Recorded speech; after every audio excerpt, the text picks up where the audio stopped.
नमस्कार. आज आपण बँक निफ्टी आणि फिन निफ्टीचा आजसाठीचा काय व्ह्यू आहे तो पाहणार आहेत. त्याआधी जस्ट एक मागील दिलेले व्ह्यू गोल्ड आणि सिल्वर तुम्ही पाहू शकताय. गोल्ड आपण ज्या ठिकाणी व्ह्यू दिलेला होता त्या ठिकाणापासून गोल्डने जवळपास 3 ते 4 हजार पॉईंटची मूवमेंट केलेली आहे. 66,300 पासून 69,400 पर्यंतची मूवमेंट गोल्डने केलेली आहे. आणि सिल्वर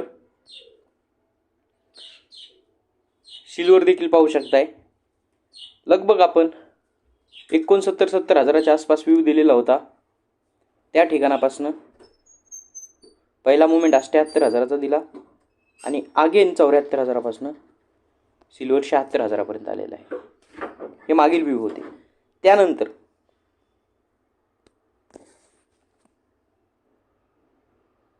BFU हा कॉल जो की 980 रुपये 800 रुपयाहून 980 रुपये जाऊन रिव्हर्स आलेला होता. मागील करेक्शनमध्ये खूप लोकांचे मॅसेज होते, कमेंट होते, सर या कॉलबद्दल बोला, या कॉलबद्दल बोला. त्या टायमालाही कमेंट आणि प्रत्येक मॅसेज ग्रुपला रिप्लाय केला की फक्त हा कॉल एकटा डाऊन झालेला नाही, याबरोबर 2100 स्टॉकला लोअर सर्किट आहे, त्यामुळे टेन्शन घेऊ नका, चांगला कॉल आहे, रिव्हर्स होईल. 700 रुपयाला मोका बनतोय, बाय करू शकता. त्यानंतर 700 ते 723 रुपये आहेत, ते 824 रुपयापर्यंतची 125 पॉईंटची मूवमेंट या कॉलनं केलेली आहे 4-5 दिवसात. ओके, असो, हमेशा चांगल्या कॉलमध्ये थांबून राहा. मार्केट अप आणि डाऊन हे वेव्ह चालूच असतात. जगात आजपर्यंत अशी गोष्ट तयार झालेली नाही की वन वे सुरू झाल्यानंतर वन वे जाईल. आपण साधी बाईक जरी वापरत असेल तर 100-200 किलोमीटर गेल्यानंतर त्याला रेस्ट द्यावा लागते. तसे स्टॉक असतात. सेम स्टॉकची तुझ्यात सुद्धा तीच सायकोलॉजी असते की एखादा स्टॉक कंटिन्युअस 200, 400, 500% रिटर्न दिला असेल तर तो काही काळ रेस्ट घेतो. सेम गोष्ट आपण सुझलॉनमध्ये सांगितली होती. जेव्हा त्यानं 2 रुपयापासून 10 रुपयापर्यंत गेला सांगितलं होतं आता 4-5 मंथ स्टॉक थांबल.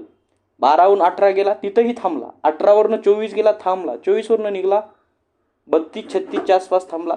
36वरून निघाला 52ला थांबलाय.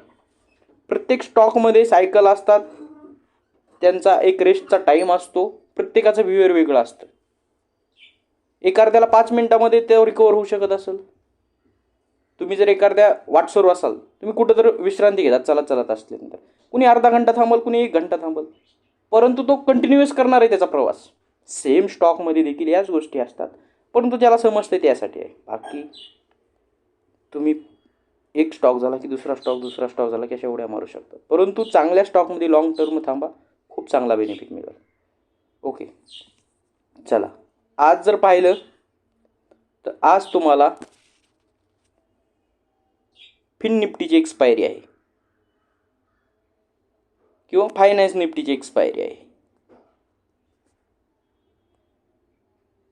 ओके, त्याआधी आपण पाहू बँक निफ्टीमध्ये काय चालू आहे डेमध्ये. ओके, चेक करा. हे जे आपण सर्व मार्किंग करून ठेवलेलं आहे किंवा जे मार्क करून ठेवलं आहे, मार्केट अगदी त्याच पॉईंटला dot to dot support resistance घेत आहे, अप डाऊन होत आहे. आता चेक करा मार्केटमध्ये किंवा बँक निफ्टीमध्ये काय दिसतंय. जर आपण ही ड्रॉइंग रिमूव्ह केली तर लक्षात घ्या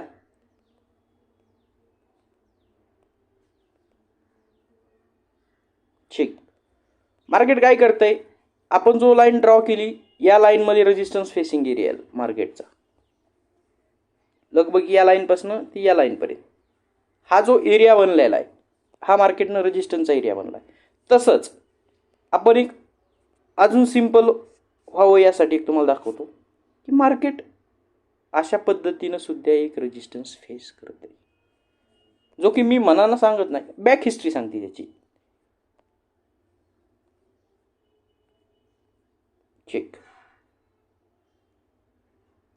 आज सुद्धा काल मार्केटनं याच पॉईंटला येऊन रेजिस्टन्स फेस केला. याच पॉईंटला येऊन रेजिस्टन्स फेस केला. मग पॉसिबल आहे की जी हिस्ट्री बॅकला झाली तीच तुमची रिपीट होऊ शकते. अन्यथा जर हिस्ट्री रिपीट होणार नसेल तर काय रूल फॉलो करेल मार्केट, तर लक्षात घ्या, ही जी लाईन बनलेली किंवा जी आपण लाईन ड्रॉ करतो 47,650 ते 47,800 या रेंजच्या वरी मार्केट कमीत कमी 15 मिनिट ते 30 मिनिट होल्डिंग राहील. चेक करा. तुम्हाला या लाईनला कधीही मार्केट 15 मिनिट काय सोडा, 1 घंट्याच्याही 5 मिनिटही होल्ड राहिलेलं बॅक हिस्ट्रीला दिसत नाही. त्यामुळं ही जी लाईन बनलेली ही आपल्यासाठी लक्ष्मण रेषा आहे, लक्षात ठेवा. आणि बँक निफ्टी आणि फिन निफ्टीमध्ये असं काही विशेष फरक नसतो, लक्षात ठेवा, कारण यांच्यातले स्टॉक सिमिलर आहेत मॅक्सिमम. त्यामुळं बँक निफ्टीचा चार्ट जसा वर्क करतो अगदी त्याच पद्धतीनं फिन निफ्टीचा सुद्धा चार्ट वर्क करतो. ओके, आपण हा चार्ट किती मिनिटाचा पाहतो बँक निफ्टीमध्ये? 30 मिनिटाचा. ओके, काय हरकत नाही, मी तुम्हाला हीच गोष्ट चार्ट फिन निफ्टीवर दाखवतो. ओके, चार्ट किती मिनिटाचा होता आपला? 30 मिनिटाचा. चेक करा, अगदी तशाच पद्धतीनं तयार झालेला आहे. डेमध्ये जर बघितलं आपण तर डेमध्ये सुद्धा तुम्हाला याच गोष्टी दिसून येतील. चेक, हा रेजिस्टन्स फेसिंग. हां, फक्त प्रॉब्लेम काय आहे, तिथले पॉईंट बदलतील. तिथला जो पॉईंट असेल, जो रेजिस्टन्स फेसिंग, इथला एरिया चेंज होईल. आता चेक करा, आपल्याला इथं काय लक्षात ठेवावं लागणार आहे की मार्केट कालचा जो हाय लो आहे तो ब्रेक करून कमीत कमी 15-20 मिनिट होल्ड पाहिजे. जर होल्ड होत असेल तर लक्षात ठेवा नेक्स्ट टार्गेट आपलं हे 21,500 पर्यंत असू शकतं.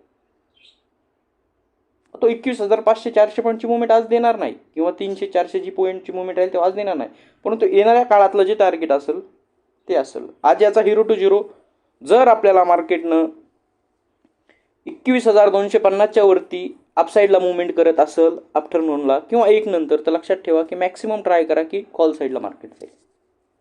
आणि आत्ताच सांगितलं, जर बॅक हिस्ट्री रिपीट होणार असेल तर तो पहिल्या 15 मिनिटामध्येच डाऊन साईडला मुवमेंट सुरू करेल.